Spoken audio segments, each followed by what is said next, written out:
2025ல நீங்கள் எதிர்பார்த்த மாதிரி உங்களுடைய இன்வெஸ்ட்மெண்ட்ஸ் பர்ஃபார்ம் பண்ணாதனால 2026ல் நீங்கள் என்ன வித்தியாசமாக பண்ணலாம்?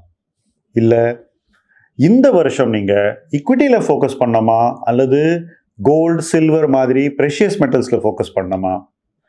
மியூச்சுவல் ஃபண்டில் இன்வெஸ்ட் பண்ணும்போது நீங்கள் டைரக்ட் ஆப்ஷனில் பண்ணுறதுக்கும் ரெகுலர் ஆப்ஷனில் பண்ணுறதுக்கும் உங்களுக்கு என்ன வித்தியாசம்? என்னென்ன சிஸ்டமில் என்னென்ன பெனிஃபிட்ஸ் இருக்குது? இடிஎஃப்ல இன்வெஸ்ட் பண்ணலாமா அல்லது இண்டெக்ஸ் ஃபண்டில் இன்வெஸ்ட் பண்ணலாமா? எது பெட்டர்? இது மாதிரி உங்களுக்கு நிறைய கேள்விகள் இருக்கும். இந்த கேள்விகளை நீங்கள் நேரடியாக எங்கிட்ட கேட்கலாம். மைல்ஸ்டோன்ஸ் டு வெல்த்தினுடைய ஏஎம்ஏ என்று சொல்லக்கூடிய ஆஸ்க் மைல்ஸ்டோன்ஸ் டு வெல்த் எனிதிங்ன்ற ஹெல்ப்லைன் மூலமாக. அந்த ஹெல்ப்லைனுக்கான ஃபார்ம் இந்த வீடியோவில் டிஸ்கிரிப்ஷனில் இருக்குது. நீங்கள் அந்த ஃபார்மை ஃபில்அப் பண்ணிங்கன்னா நேரடியாக என்கிட்ட உங்களுடைய கேள்விகளை தாராளமாக கேட்கலாம். உங்கள் பர்சனல் ஃபைனான்ஸை அடுத்த லெவலுக்கு நிச்சயமாக கொண்டு போகலாம். இலக்கு 1 கோடி உங்கள் லைஃப்குள்ளேயும் வரலாம். வாருங்கள்.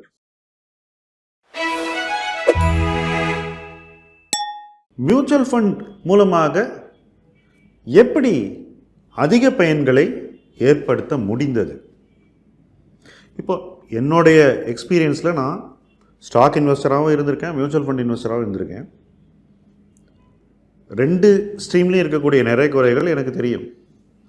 ஒரு ரீட்டைல் இன்வெஸ்டர் ஸ்டாக் மார்க்கெட்டுக்குள்ளே வரும்போது ஃபஸ்ட்டு அவங்களுக்கு என்ன தேவை? அவங்களுக்கு தேவை ஒரு போர்ட்ஃபோலியோ. ஆனால் முக்கால்வாசி இன்வெஸ்டர் என்ன நினைக்கிறாங்கனாக்கா, எனக்கு தேவை நல்ல ஸ்டாக்ஸ், பெயர்கள். ஸோ பெயர்களை கடந்து போர்ட்ஃபோலியோ நோக்கி போகிறது அப்படிங்கிறது ஒரு இன்வெஸ்டர்னுடைய ஃபஸ்ட்டு ஸ்டெப். ஆக்சுவலாக இந்த ஃபஸ்ட்டு ஸ்டெப்பே எடுக்காமல் இன்வெஸ்டர்ஸ் வருஷக்கணக்காக மார்க்கெட்டில் இருக்காங்க. நிறைய இன்வெஸ்டர்ஸ் பணத்தை இழந்துட்டு மார்க்கெட்டை விட்டு வெளியேறிடுறாங்க. ஸோ ஒரு போர்ட்ஃபோலியோ அப்ரோச்சை நேரடியாக ஒரு இன்வெஸ்டருக்கு கொடுக்க முடியும். அதற்கு மியூச்சுவல் ஃபண்ட் ஒரு மிகச்சிறந்த வழிகாட்டி, ஒரு மிகச்சிறந்த தேர்வு முறை. ஏன்னா அங்கே ரெடிமேடாக உங்களுக்கு நிறைய போர்ட்ஃபோலியோ கிடைக்குது. நான் ஒரு ப்ரொஃபஷனலாக ஒர்க் பண்ண ஆரம்பித்த போது நான் என்ன ஃபீல் பண்ணேனாக்கா, ஒரு இன்வெஸ்டருக்கு ஒரு போர்ட்ஃபோலியோ இல்லை, போர்ட்ஃபோலியோ ஆஃப் போர்ட்ஃபோலியோஸ், பல போர்ட்ஃபோலியோஸ் அடங்கிய ஒரு முழுமையான ஒரு போர்ட்ஃபோலியோ உருவாக்குறது மியூச்சுவல் ஃபண்ட் மூலமாக எளிது அப்படின்னு நான் நினச்சேன். இது 2009. அந்த காலகட்டத்திலையும் மியூச்சுவல் ஃபண்ட்லேயே எல்லாரும் எந்த ஃபண்டை வாங்கலாம், எந்த பேரை வாங்கலாம், அந்த ஒரு லிமிட்டெட் ஃபோக்கஸில் தான் இருந்தாங்க. ஆனால் நான் அதை கம்ப்ளீட்டாக புறந்தள்ளிட்டு என்ன மாதிரி போர்ட்ஃபோலியோவை நம்ம உருவாக்கலாம். ஒவ்வொருத்தருக்கும் ஒரு ரிஸ்க் அப்பிடைட், ஒவ்வொருத்தருக்கும் ஒரு ரிஸ்க் ப்ரொஃபைல், ஒவ்வொரு இன்வெஸ்டருக்கும் தனித்துவமான ரிஸ்க் ப்ரொஃபைல் இருக்கும்போது அந்த ரிஸ்க் ப்ரொஃபைலுக்கு ஏற்ற மாதிரி ஒரு போர்ட்ஃபோலியோ எப்படி உருவாக்கலாம், இதுதான் என்னுடைய பயணத்தின் ஆரம்ப புள்ளி. ஸோ ஆரம்ப புள்ளியே எனக்கு ஒரு போர்ட்ஃபோலியோ எப்படி கொடுக்கறது ஒரு பர்சனுக்கு அப்படிங்கிறது தான். அதுவும் போர்ட்ஃபோலியோ ஆஃப் போர்ட்ஃபோலியோஸ். இது அந்த காலகட்டத்திலேயே பலராலும் அதிகமாக விமர்சிக்கப்பட்ட ஒரு விஷயம். நிறைய பேர் கூட சண்டையெல்லாம் போட்டிருக்காங்க, இதெல்லாம் எப்படி பண்ண முடியும், இதெல்லாம் அவசியம் இல்லை, இப்படிலாம் நிறைய. ஏன்னா ஏற்கனவே ஒரு விஷயத்தை ஒரு மாதிரி பண்ணுறவங்களுக்கு அது இன்னொருத்தர் கம்ப்ளீட்டாக மாற்றி பண்ணாக்கா அது ரொம்ப டிஸ்கம்ஃபர்ட்டை கொடுக்குது. எங்கே தான் பண்ணுறது எடுபடாமல் போயிடுமோன்ற ஒரு பயம் வரும், அல்லது இன்னொருத்தர் பண்ணுறது தங்களோட பெட்டராக வந்தால் என்ன பண்ணுறதுங்கிற ஒரு இன்செக்யூரிட்டி வரும். இது எல்லாம் என் மீது தனித்தாக்குதல்களை ஏற்படுத்திய ஒரு காலகட்டம்லாம் இருந்தது. 2009-10 நிறைய பேர் அந்த தாக்குதல்களை பல வருஷமாக பண்ணிக்கிட்டு இருக்காங்க. இன்ஃபேக்ட் பட் அது இங்கே பேசு பொருள் இல்லை. இங்கே என்ன பேசு பொருள்னா, இந்த மாதிரி ஒரு போர்ட்ஃபோலியோ அப்ரோச்சை ஆரம்ப புள்ளியாக வச்சுக்கிட்டு நம்ம பண்ணும்போது தொடர்ந்து அந்த போர்ட்ஃபோலியோ எப்படி இம்ப்ரூவ் பண்ணலாங்கிறதா நம்முடைய நோக்கமாக இருக்குது. So we start with the portfolio, we keep improving the portfolio, and ஒரு மார்க்கெட் சூழலுக்கு ஏற்ப அந்த போர்ட்ஃபோலியோவை நம்ம மாற்றி அமைத்துக் கொள்கிறோம். ஸோ ஒரு காலகட்டத்தில் டெக் ஸ்டாக் வாங்குகிறோம், இன்னொரு காலகட்டத்தில் அதை விற்றுட்டு ஃபார்மா வாங்குகிறோம், இன்னொரு காலகட்டத்தில் ஃபார்மா விற்றுட்டு பிஎஸ்யூ வாங்குகிறோம், ஒரு காலகட்டத்தில் நேச்சுரல் ரிசோர்ஸஸ் ஃபண்டு வாங்குகிறோம், வேர்ல்டு கோல்டு ஃபண்டு வாங்குகிறோம். இப்படி மியூச்சுவல் ஃபண்ட்லேயே யாருமே தொடாத விஷயங்களை நம்மளால் கையாள முடியுது. அதெல்லாம் ஒரு போர்ட்ஃபோலியோக்குள்ளே கொண்டு வர முடியுது. அந்த எக்ஸ்பீரியன்ஸை ஒரு ஸ்மால் இன்வெஸ்டர் கூட நம்மளால் கொடுக்க முடியுது. இந்த அனுபவம் தான் ஒரு 14 இயர்ஸாக எனக்கு மியூச்சுவல் ஃபண்ட் மேலே ஓரளவுக்கு நம்பிக்கை ஏற்படுத்தியிருக்கு. அதுக்கு முன்னாடி மியூச்சுவல் ஃபண்ட்னாலே எல்லாரும் என்ன பண்ணுறாங்க, பாஸ் பர்ஃபார்மன்ஸை வச்சு வாங்குறாங்க, அதனால் சரியாக வரலங்கிற ஒரு நேரோ வியூ தான் இருந்தது. அந்த வியூவை கடந்து அதை உடச்சி எறிஞ்சிட்டு நானே என்ன பண்ணேன், அவங்க பண்ணுறதை நம்ம பண்ண வேணாம், நம்ம டிஃப்ரெண்ட்டாக என்ன பண்ணலான்ற அந்த ஆங்கிளில் மியூச்சுவல் ஃபண்டுக்குள்ளே போனேன். இன்றைக்கி மியூச்சுவல் ஃபண்ட்ஸில் 13 வருஷம் முன்னாடி இருந்ததோட அதிக தேர்வுகள் இருக்குது, ஆப்ஷன்ஸ் இருக்குது, சாய்ஸஸ் இருக்குது, இடிஎஃப்ஸ் இருக்குது, இண்டெக்ஸ் ஃபண்ட்ஸ் இருக்குது, எக்கச்சக்க ப்ராடக்ட்ஸ் இருக்குது. சில்வரை நீங்கள் இடிஎஃபாக வாங்கலாம், இந்த மாதிரி நிறைய விஷயங்கள் இருக்குது. ஸோ சாய்ஸஸ் அதிகமாகும் போது நம்மளால் பெட்டர் போர்ட்ஃபோலியோஸை மியூச்சுவல் ஃபண்ட் மூலமாகவே க்ரியேட் பண்ண முடியுது. மைல்ஸ்டோன்ஸ் டு வெல்த் உருவாக்கும் போது நான் என்ன பார்த்தேன்னாக்கா, ஒரு ரொம்ப ஸ்மால் இன்வெஸ்டருக்கு எப்படி ஒரு முழுமையான போர்ட்ஃபோலியோ எக்ஸ்பீரியன்ஸை கொடுக்குறது. ஸோ அவங்களுக்கு அதிக ஃபண்ட்ஸ் இல்லாமல் குறைவாக ஒரு 4-5 ஃபண்ட்ஸுக்குள்ளேயே எப்படி ஒரு நல்ல இன்வெஸ்ட்மெண்ட் எக்ஸ்பீரியன்ஸை உருவாக்குறது. உங்கள்ட்ட பல பேர் அந்த எக்ஸ்பீரியன்ஸை இந்த சில ஆண்டுகளாக அனுபவித்து வருகிறீர்கள், உங்களுக்கு நல்லா தெரியும் இது என்னங்கிறது. இந்த எக்ஸ்பீரியன்ஸே உங்களுக்கு கான்ஃபிடென்ஸை கொடுக்கணும். மார்க்கெட் இறங்கும் போதெல்லாம் ஒரு 10,000, 20,000, 50,000 உங்ககிட்ட இருக்கிற பணம் 2,000, 500 என்ன பணம் இருக்கோ அதை இன்வெஸ்ட் பண்ண ஒரு நம்பிக்கையை கொடுக்கணும். தேர்வுகளை பற்றி அதிகம் கவலைப்படாமல் இன்வெஸ்ட் பண்ணுறதுக்கு அந்த கான்ஃபிடென்ஸ் வழிவகுக்க வேண்டும்.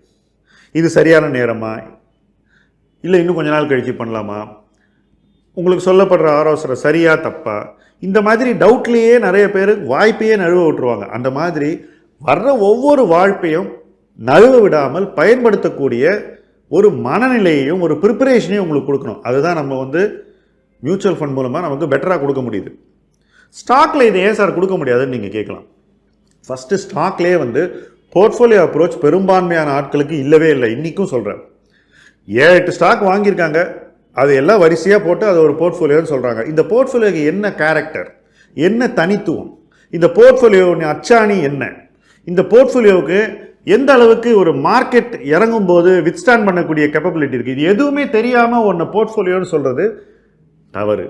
அது பேருக்கு தான் போர்ட்ஃபோலியோ. வேறஸ் மியூச்சுவல் ஃபண்ட் மூலமாக உருவாக்கக்கூடிய போர்ட்ஃபோலியோஸில் அப்படி கிடையாது. ஈக்விட்டி ஒருவேளை கீழே வந்ததுன்னா கோல்டு பர்ஃபார்ம் பண்ணிச்சுன்னா கோல்டை வித்துட்டு ஈக்விட்டிக்கு மாற்ற முடியும். அந்த இடத்துல அங்கே ஒரு கிளியர் கட் ஸ்ட்ராட்டஜி இருக்குது. அதே போல் ஈக்விட்டிலேயே ஸ்மால் கேப்பை வாங்காமல் லார்ஜ் கேப்பை இப்போ வாங்குறதுக்கு சேஃப் டைம் இது அப்படின்னு நம்ம சேஃப்டியை முன்னிறுத்துகிறோம்.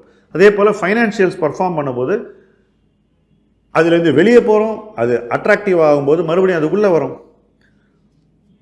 பேங்கிங் ஃபண்டு வாங்கி அதில் வைக்கும்போது ஃபைனான்ஷியல்ஸில் நமக்கு ஆட்டோமேட்டிக்காக அதிக வெயிட்டேஜ் வந்துடுது.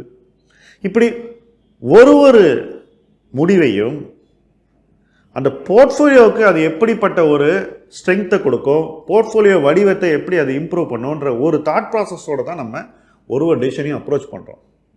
So structure wise, concept wise, execution wise மூணுத்திலையுமே எனக்கு மியூச்சுவல் ஃபண்டில் சிம்பிளாகவும் ஸ்ட்ராங்காகவும் ஒரு இன்வெஸ்ட்மெண்ட் அப்ரோச்சை யாருக்கும் கொடுக்க முடிஞ்சுது. ஸோ அது ஒரு பெரிய அட்வான்டேஜாக இருந்தது. ஷேர் வாங்கும்போது யாருக்கு எந்த ஷேர் சூட் ஆகுன்றது அவங்களுக்கே தெரியாது. இப்போ இதை வாங்குன்னு நம்ம ஒருத்தர் சொல்கிறோம், அவர் போய் அந்த ஷேரை வாங்குறாரு, அவருக்கு அந்த இண்டஸ்ட்ரி ரொம்ப ஹை ரிஸ்க்காக இருக்கலாம், அதை தெரியாமல் அவர் வாங்கிட்டார்னா அது அவருக்கு பாதிப்பை ஏற்படுத்தும். அந்த மாதிரி மியூச்சுவல் ஃபண்டில் எதுவுமே வராது. கம்ப்ளீட்டாக ரிஸ்க் ப்ரொஃபைலுக்கு அலைண்டாக நம்மளால் இன்வெஸ்ட் பண்ண முடியும். ஸ்டாக்கில் அது நடக்குதா இல்லையான்னு கூட முக்கால்வாசி பேருக்கு தெரியாது. சார் சொல்கிறார் அப்படின்னு ஒரு ஸ்டாக்கை வாங்குறீங்க, அது சாருக்கு சரி உங்களுக்கு சரியான்ற கேள்வியை நீங்கள் கேட்குறதே இல்லை.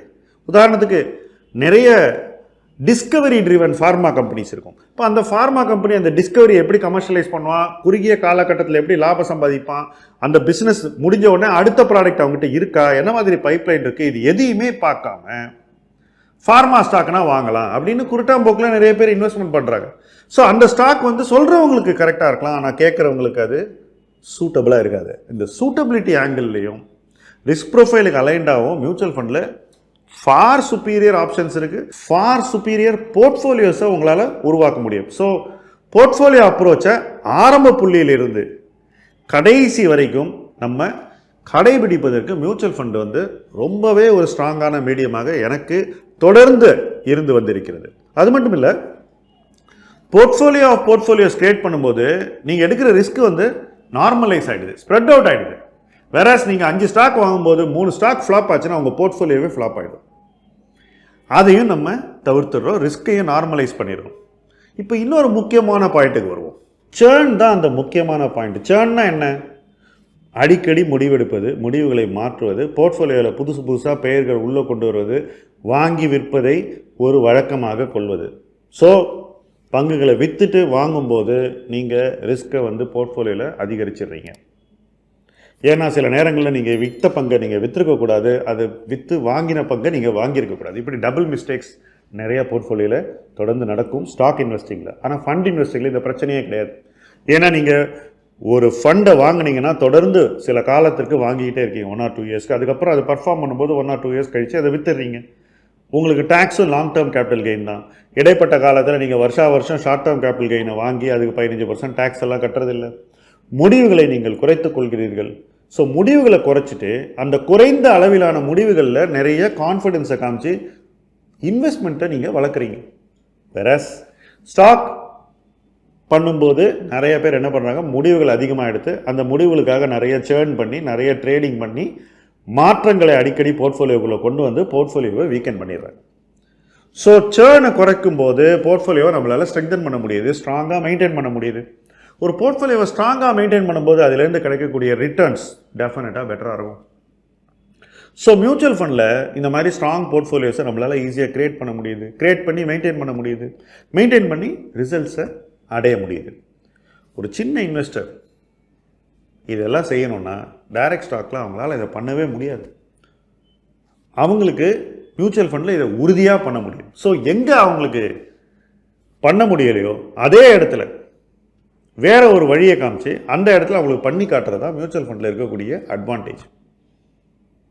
சேர்னை பற்றி பேசணும். இப்போ கடைசியாக காஸ்ட்டை பற்றி பேசுவோம். எல்லாரும் என்ன சொல்கிறாங்க, நீங்கள் மியூச்சுவல் ஃபண்ட் மூலமாக போனீங்கன்னாக்கா உங்களுக்கு எக்ஸ்பென்ஸ் ரேஷியோ இருக்குது. நீங்கள் கமிஷன்ஸ் கொடுக்குறீங்க, அதை கொடுக்குறீங்க, மேனேஜ்மெண்ட் ஃபீஸ் கொடுக்குறீங்க அப்படின்லாம் சொல்கிறாங்க. சரி, நீங்கள் மியூச்சுவல் ஃபண்டுக்கு போகல, ஸ்டாக் வாங்கி விற்கிறீங்க அடிக்கடி. ஒரு தடவை ஒரு ஸ்டாக்கை நீங்கள் வாங்கி விற்றாக்கா நீங்கள் கொடுக்கக்கூடிய எல்லா காஸ்ட்டையும் நீங்கள் எடுத்து பாருங்கள். எஸ்டிடி, புரோக்கரேஜ், டிபி சார்ஜஸ், இது எல்லாம் எடுத்து பாருங்கள். எவ்வளோ பர்சன்டேஜ் ஆஃப் த வேல்யூ வருதுன்னு பாருங்கள். சரி, நீங்கள் ஒரே பணத்தை ஒரு வருஷத்தில் 4 வாட்டி ஸ்டாக் வாங்கி விற்றா 4 மடங்கு அந்த செலவு வருது. அந்த டோட்டல் காஸ்ட்டை நீங்கள் எடுத்து பார்த்தீங்கன்னா டெஃபினட்டாக அது கம்மியாக இருக்காது. இதில் இந்த காஸ்ட்னு பார்க்கும்போது வெறும் புரோக்கரேஜை மாத்திரம் தனியாக பார்க்குறதும் தப்பு. என்ன ரீசன்னாக்கா நிறைய காஸ்ட் இருக்குது. இம்பேக்ட் காஸ்ட் அப்படின்னு ஒன்று இருக்காது. என்னென்னா, நான் உங்களுக்கு ஸ்டாக் ஏ 100 ருபீஸில் வாங்க சொல்கிறேன், நீங்கள் போய் வாங்கிறதுக்குள்ளே ஸ்டாக் ஏனுடைய விலை 120, நீங்கள் 120க்கும் அந்த ஸ்டாக்கை வாங்குறீங்க. நான் சொன்ன விலை 100, அதுக்குள்ளே அது ஏறி போச்சு, நான் ஏதோ டிவி வீடியோவில் சொல்லி எல்லாரும் வாங்கி ஏறி போச்சுன்னு வச்சுக்கோம். 120ல் நீங்கள் வாங்கும்போது 100க்கும் 120க்குள்ள அந்த 20 ரூபா உங்களுக்கு இம்பேக்ட் காஸ்ட். என்ன பர்சன்டேஜ்? 100 ரூபாய்க்கு 20%. இம்பேக்ட் காஸ்ட் பாதிக்கிற அளவு எந்த புரோக்கரேஜும் எதுவுமே பாதிக்காது. அவ்வளவு ஒரு இன்வெஸ்ட்மெண்ட்டுக்கு எதிரான ஒரு காஸ்ட் அது. அந்த காஸ்ட்டை பற்றி கவலையே படாமல் சட்டை பண்ணாமல் இன்றைக்கி கோடிக்கணக்கான பேர் டெய்லி ஸ்டாக் வாங்கி விற்றுக்கிட்டு இருக்காங்க. Whereas large investors impact cost இவ்வளோ இருக்கே, இதை எப்படி குறைக்கிறதுன்னு டெய்லி அதை பற்றியே யோசிச்சுட்டு இருக்கோம். இப்படி கவலையே இல்லாமல் ஸ்மால் இன்வெஸ்டர் இம்பேக்ட் காஸ்ட் கொடுத்து அதிக விலை கொடுத்து பங்குகளை வாங்கும்போது அவங்களுக்கு லாபம் சம்பாதிப்பதற்கு வாய்ப்புகள் குறைகின்றன. அதை பற்றி யோசிக்காமல் இருக்கிறது அவங்களுடைய அறியாமையா அல்லது இன்டிஃபரன்ஸாங்கிறது ஒவ்வொருத்தரும் முடிவு பண்ணிக்கணும். பட் இங்கே பிரச்சனை இருக்குது. ஸோ காஸ்ட் அப்படிங்கிறது என்ன அப்படிங்கிறத இன்வெஸ்டர் புரிஞ்சுக்கணும். டைரக்ட் ஈக்விட்டியில் எக்கச்சக்க காஸ்ட் இருக்குது. இந்த காஸ்ட் எல்லாம் நீங்கள் தவிர்த்து உங்களால் இன்வெஸ்ட் பண்ண முடியுமாங்கிறத முதல்ல நீங்கள் பார்க்கணும். முடிஞ்சால் நல்லது. முக்கால்வாசி இன்வெஸ்டர்னால இதை பண்ண முடியறதில்ல. கடைசியாக சொல்கிறேன், இந்த காஸ்ட்டை குறைக்கிறதுக்கு என்ன வழி? மியூச்சுவல் ஃபண்டில் இந்த காஸ்ட்டை குறைக்க முடியுமா? ஏன்னா எக்ஸ்பென்ஸ் ரேஷியோன்னு ஒன்று இருக்குல்ல, அந்த மொத்த எக்ஸ்பென்ஸ் ரேஷியோ நம்ம எப்படி காஸ்ட் குறைக்கிறது? ஃபஸ்ட்டு அவங்களுக்கு கொடுக்குற ஃபீஸ் நம்ம கொடுத்தாகணும், அது குறைக்க முடியாது. ஆனால் நம்ம கிட்ட ஒரு ஆயுதம் இருக்குது. அது என்னன்னாக்கா, இன்வெஸ்ட் பண்ணுறத நிதானமாக இன்வெஸ்ட் பண்ணுறது, இறங்க இறங்க வாங்கிறது, பொறுமையாக பணத்தை ரெடியாக வச்சுக்கிறது, எப்போ மார்க்கெட் இறங்குதோ அப்போ இன்னும் கொஞ்சம் யூனிட்ஸ் வாங்குறது. ஸோ அதே பணத்தை வச்சுக்கிட்டு அதிக யூனிட் வாங்குறதுக்கான ஒரு வழிமுறையை மியூச்சுவல் ஃபண்டில் உருவாக்க முடியும். இதை நான் 2009 உருவாக்கினேன். அகெயின் இந்த வழிமுறையை உருவாக்கின போது என்ன இது லாங் டேர்மில் எல்லாம் சரியாக போயிடும், 1 லட்ச ரூபா கொடுத்தா ஒரே நாளில் போட்டு போக வேண்டியதானு எத்தனையோ பேர் என்கிட்ட ஆர்கியூ பண்ணாங்க. முக்கால்வாசி பேர் இந்த தொழிலில் இருந்தவங்க தான். நான் என்ன சொன்னேன்னா, இன்வெஸ்டர் நமக்கு பணம் கொடுக்குறோம், அந்த பணத்துக்கு வேலை செய்யணும். அன்றைக்கி ஒரே நாள் ஒரு ஃபார்மை ஃபில் பண்ணிவிட்டு அதுக்கப்புறம் அந்த இன்வெஸ்டர் நம்ம மறந்துடக்கூடாது, தொடர்ந்து அவங்களுக்கு வேலை பண்ணிக்கிட்டே இருக்கணும். அப்போ தான் நம்ம வாங்குகிற காசுக்கு நம்ம ஜஸ்டிஃபிகேஷன் கிரியேட் பண்ண முடியும். இப்படின்னு நான் 2009 சொன்னேன். அது சண்டை போட்டு அப்புறம் நம்ம மெத்தடாலஜி ப்ரூவ் ஆனவுடனே எல்லாம் சைலண்ட் ஆகிட்டாங்க. இந்த ப்ரூவன் மெத்தடாலஜியை மியூச்சுவல் ஃபண்டில் லட்சக்கணக்கான பேருக்கு ஹோமோஜினியஸாக பண்ண முடியுது, இம்பேக்ட் காஸ்ட் இல்லாமல். உதாரணத்துக்கு இன்றைக்கி எனக்கு 1000 பேருக்கு ஒரு 1000 ரூபாய் இன்வெஸ்ட் பண்ணோன்னு வச்சுப்போம். அதே ப்ரைஸில் எல்லாருக்கும் யூனிட்ஸ் இன்றைக்கி அலாட் ஆகுது. இன்றைக்கி நான் அப்ளிகேஷனை போட்டால் அதே ரேட்டில் எனக்கு அலாட் ஆகும். ஆனால் 1000 பேருக்கு இதே இன்வெஸ்ட்மெண்ட்டை நான் ஷேரில் பண்ணணுன்னா ஒவ்வொருத்தருக்கு ஒரு விலை கிடைக்கும். ஸோ சில பேருக்கு பெட்டர் ப்ரைஸ் கிடைக்கும், சில பேருக்கு மோசமான ப்ரைஸ் கிடைக்கும். இப்படி ஒருத்தருக்கு பெட்டர் ப்ரைஸும் இன்னொருத்தருக்கு மோசமான ப்ரைஸும் கிடைக்கும்போது எல்லாருக்கும் எப்படி ஒரே மாதிரி ரிட்டர்ன் எடுத்து கொடுக்க முடியும்? நிச்சயமாக கொடுக்க முடியாது. இதுதான் இன்றைக்கி டூ இட் யுவர் செல்ஃப்லேயும் யூடியூப்பை பார்த்து ஸ்டாக் வாங்குறதுலேயும் நடந்துக்கிட்டு இருக்கு. இதை கிரிட்டிசைஸ் பண்ணுறது பல பேருக்கு பிடிக்கல, இதை பற்றி பேசுகிறதே பல பேருக்கு பிடிக்கல. பட் இதை பற்றி பேசாமல் இருக்க முடியாது. என்னை பொறுத்த வரைக்கும் ஒரு ஸ்மால் இன்வெஸ்டருக்கு இம்பேக்ட் காஸ்ட்டை எவ்வளோ குறைவாக வைக்க முடியுமோ அவ்வளோக்கு அவங்களுக்கு ரிட்டர்ன் பண்ணுறதுக்கு ஒரு வாய்ப்பை நம்ம உருவாக்கி கொடுக்கணும். அந்த வாய்ப்பை மியூச்சுவல் ஃபண்ட் மூலமாக எத்தனை பேருக்கு வேணாலும் நம்மளால் உருவாக்க முடியும். 10,000 பேர் இருந்தாலும் 10,000 பேருக்கு எனக்கு ஒரே இம்பேக்ட் காஸ்ட்டு க்ரியேட் பண்ண முடியும். அதனால தான் நான் மியூச்சுவல் ஃபண்டு ஸ்டாக்ஸை விட பெட்டர் ஸ்மால் இன்வெஸ்டர்ஸ்க்கு அப்படின்னு தெளிவாக சொல்கிறேன். ஸோ இவ்வளவு ஃபேக்டர்ஸ் இருக்கிறதுனால தான் இந்த மீடியமில் என்னால் இந்த 14 இயர்ஸில் எத்தனையோ பேருக்கு நல்ல இன்வெஸ்ட்மெண்ட் பர்ஃபார்மன்ஸை எடுத்து கொடுக்க முடிஞ்சுது. ஸ்டாக்கில் இதோட பெட்டராக பண்ணியிருக்கீங்களே சார் அப்படின்னு கூட எங்கிட்ட நிறைய பேர் ஆர்கியூ பண்ணுவாங்க. அந்த ரிஸ்க்கை எடுக்கக்கூடியவங்கள்ட்ட 50 லட்சத்துக்கு மேலே பணம் இருக்குது, அவங்க அந்த ரிஸ்க்கை எடுக்கிறாங்க. கீழே வரும்போது அவங்களால லட்சக்கணக்கான ரூபாயை மறுபடியும் இன்வெஸ்ட் பண்ணி ஆவரேஜ் பண்ண முடியுது. அதெல்லாம் ஸ்மால் இன்வெஸ்டரால் பண்ண முடியாது. ஸ்மால் இன்வெஸ்டருக்கு என்ன பண்ண முடியுமோ, குறுகிய அளவிலான ரிசோர்ஸஸ், நிதி ஆதாரம் குறைவு, அந்த குறுகிய நிதி ஆதாரத்தை வச்சுக்கிட்டு எப்படி பண்ணணுங்கிறதுக்கு மியூச்சுவல் ஃபண்ட் நமக்கு வழிகாட்டுது. அதில் நிறைய ஆப்ஷன்ஸ் இருக்குது. அந்த ஆப்ஷன்ஸை நம்ம சரியான வகையில் கையாண்டால் அது இன்வெஸ்டருக்கு ஒரு நல்ல முதலீட்டு பயணமாக அமையும். முக்கியமாக ஒரு நல்ல போர்ட்ஃபோலியோவை ஒரு ஸ்மால் இன்வெஸ்டர் கூட உருவாக்கி கொடுக்க மியூச்சுவல் ஃபண்ட் மூலமாக முடிகிறது. அந்த காரணத்துக்காக தான் நான் மியூச்சுவல் ஃபண்டை ஸ்மால் இன்வெஸ்டர்ஸ்க்கு தொடர்ந்து ப்ரிஃபர் பண்ணுவேன். அந்த காஸ்ட்டுக்கு ஜஸ்டிஃபிகேஷனையும் என்னுடைய பிஹேவியர் மூலமாக நான் எடுத்து கொடுக்க தொடர்ந்து முயற்சி பண்ணிக்கிட்டே இருப்பேன். அதனால தான் இன்வெஸ்டர்ஸ்க்கு சாட்டிஸ்ஃபேக்டரி ரிட்டர்னுங்கிறது லாங் டேர்மில் கிடைக்கும். நம்ம உழைப்பு அந்த அளவுக்கு இருந்தால் தான் மியூச்சுவல் ஃபண்டில் நம்மளால் ரிட்டர்ன் எடுத்து கொடுக்க முடியுன்றது என்னுடைய திடமான நம்பிக்கை. இந்த உழைப்பு இல்லாமல் ஸ்டாக்கில் ரிட்டர்ன் பண்ண முடியும் அப்படின்னு நினைக்கிறவங்க அதை பண்ணி காட்டியிருக்காங்களாங்கிறத மெஷர் பண்ணி பார்த்தா நல்லது. அவங்களுக்கு பண்ணியிருந்தால் சந்தோஷம். எது எப்படியோ ரெண்டுத்துக்கும் உள்ள அந்த நுவான்ஸை நான் இந்த 2 வீடியோ மூலமாக சொல்லியிருக்கேன். உங்களுக்கு எது பிடிக்குதோ அதை நீங்கள் எடுத்துக்கிட்டு உங்களுடைய முதலீட்டு பயணத்தை நீங்கள் உருவாக்கி கொள்ளலாம். இணைந்து பயணிப்போம். முதலீட்டு களம் உங்கள் களம். நன்றி.